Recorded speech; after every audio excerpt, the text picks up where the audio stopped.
एक बार की बात है, एक औरत थी। वो बहुत अकेली थी। उसे एक बच्चा चाहिए था, किसी भी चीज से ज्यादा। एक दिन वो एक परी के पास गई। प्लीज मेरी मदद करो, वो रोई। मुझे एक बच्चा चाहिए, बहुत ज्यादा। परी को उस औरत पर बहुत तरस आया। उसने उसे एक जादुई बीज दिया। इसे लगा दो, परी ने कहा, और तुम्हारी ख्वाहिश पूरी हो जाएगी। औरत ने परी को धन्यवाद दिया। वो भागकर घर गई और एक गमला ले आई।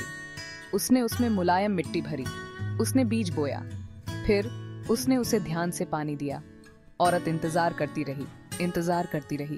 वो ये देखने के लिए बेताब थी कि क्या होगा। बीज बढ़ने लगा।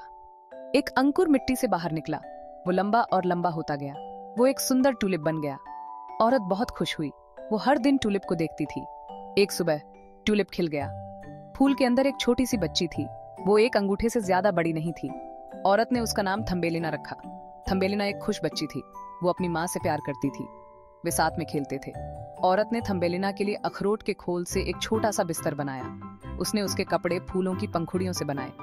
थम्बेलिना के पास घास के एक ब्लेड से बना एक झूला था। जीवन शांतिपूर्ण और मजेदार था।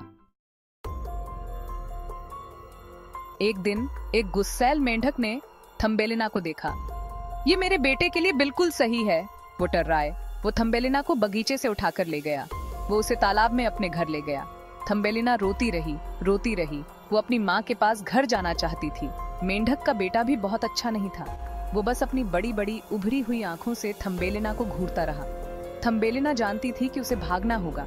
उसने मेंढक और उसके बेटे को चकमा दिया। वो उनके सोने का इंतजार करती रही। फिर वो चुपचाप खिसक गई। वो एक लिली पैड पर चढ़ गई और उसे तालाब में धकेल दिया। वो आजाद थी, लेकिन बिल्कुल अकेली थी। थम्बेलिना अपने लिली पैड पर नदी में बहती चली गई। उसने ऐसे कई जीव देखे जो उसने पहले कभी नहीं देखे थे। उसकी मुलाकात एक दोस्ताना तितली से हुई। उसने उसे अपनी परेशानियों के बारे में बताया। तितली को थम्बेलिना पर बहुत तरस आया। उसने उसे नदी के किनारे पहुंचने में मदद की। थम्बेलिना अपनी यात्रा पर आगे बढ़ी। उसकी मुलाकात खेत के चूहों के एक परिवार से हुई। उन्होंने उसे सर्दियों के लिए अपने साथ रहने के लिए आमंत्रित किया। थम्बेलिना उनकी दया के लिए आभारी थी। उसने उनके कामों में उनकी मदद की। उसने उन्हें मधुर गीत सुनाए। लेकिन वो अपनी माँ को कभी नहीं भूली। वो उसे बहुत याद करती थी। भाग 5। एक नया दोस्त। वसंत आ गया और थम्बेलिना ने खेत के चूहों को अलविदा कह दिया। वो अपनी माँ के पास वापस जाना चाहती थी। एक दिन उसे एक सुंदर पक्षी घायल अवस्था में जमीन पर पड़ा हुआ मिला। उसका एक पंख टूटा हुआ था। थम्बेलिना को उस पक्षी पर बहुत तरस आया। उसने धीरे से उसे उठाया और अपने छिपने की जगह पर ले गई। थम्बेलिना ने पक्षी के टूटे हुए पंख की देखभाल की। उसने उसे जामुन खिलाए और उसे खुशनुमा गीत सुनाए। पक्षी थम्बेलिना की दया के लिए बहुत आभारी था। उसने वादा किया कि जब वो फिर से उड़ने के लिए मजबूत हो जाएगा तो उसे उसकी माँ को खोजने में मदद करेगा। भाग 6।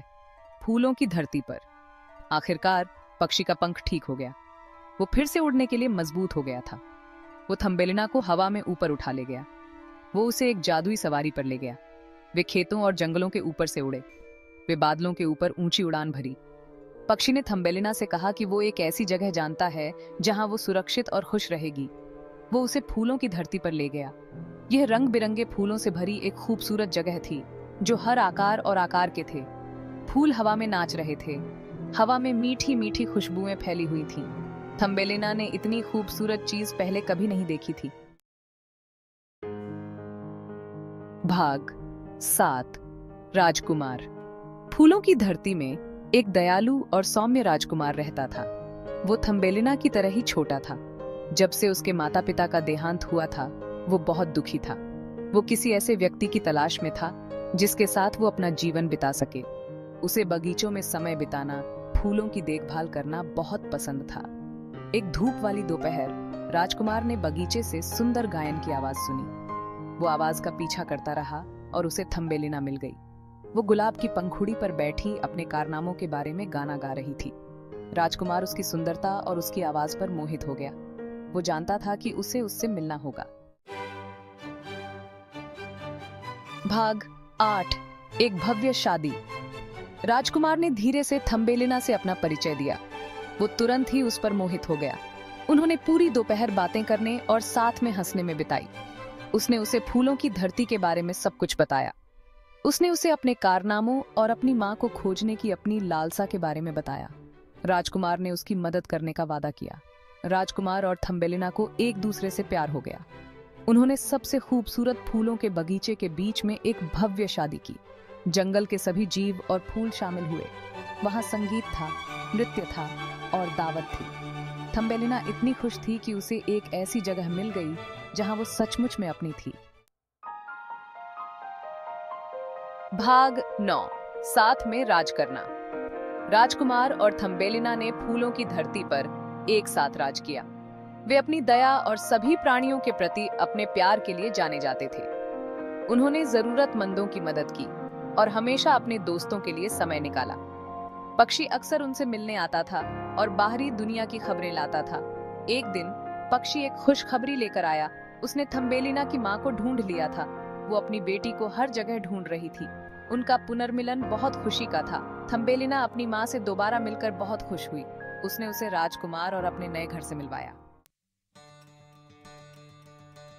भाग 10, अपने सपनों को कभी मत छोड़ो। थम्बेलिना अपने दोस्तों की दया को कभी नहीं भूली। वो दयालु और साहसी बनी रही। उसने फूलों की धरती में सभी को दूसरों की मदद करने के महत्व के बारे में सिखाया। उसने उन्हें दिखाया कि सबसे छोटा व्यक्ति भी बहुत बड़ा बदलाव ला सकता है। थम्बेलिना की कहानी हमें याद दिलाती है कि हम अपने सपनों को कभी न छोड़ें, चाहे हम कितने भी छोटे क्यों ना हों। यह हमें सिखाती है कि साहस और दया के साथ हम किसी भी बाधा को दूर कर सकते हैं और खुशी और प्यार पा सकते हैं।